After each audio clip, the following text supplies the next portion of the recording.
There has been a lot of talk about Samsung developing a more powerful and streamlined version of the Galaxy Z Fold 6, and it seems like the big announcement is very near.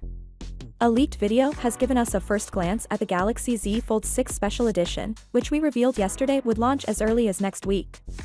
The scoop is here: the new foldable beauty from Samsung Korea is likely to be unveiled on October 21, 2024, which is actually earlier than we anticipated. However, the catch is that this sparkling new gadget will only be accessible in China and South Korea at launch. Samsung Korea just shared a teaser on their YouTube account. The teaser, which depicts a person strolling casually with an envelope tucked under a door, is rather fascinating. When they open it, they find a foldable smartphone with the date October 24, 21 and a brief invitation message shown on the screen. Now that we have a fashionable invitation, let's explore what the Galaxy Z Fold 6 Special Edition will provide. According to rumors, it will feature a very thin design, measuring just 4.9mm when unfurled and 10.6mm when folded. While this may not quite equal the ultra-thin models from certain Chinese brands, it is unquestionably a positive move for Samsung.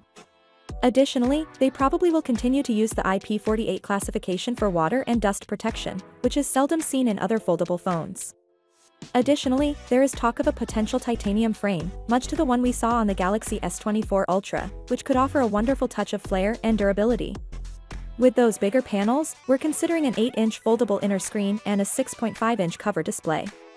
It is rumored that Samsung may include a slightly larger battery to ensure seamless operation.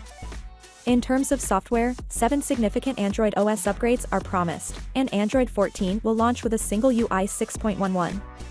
Though it's rumored that we could see some enhanced cameras, this beauty is probably powered by the same Snapdragon 8 Gen 3 CPU seen in the basic Galaxy Z Fold 6. How does a 200-megapixel primary back camera sound? It's really intriguing, even if the rest of the camera arrangement may remain the same as the standard model. Finally, what are your thoughts about it? So without being said, let me know your thought in the comment below, and if you are new here, please subscribe. Peace out.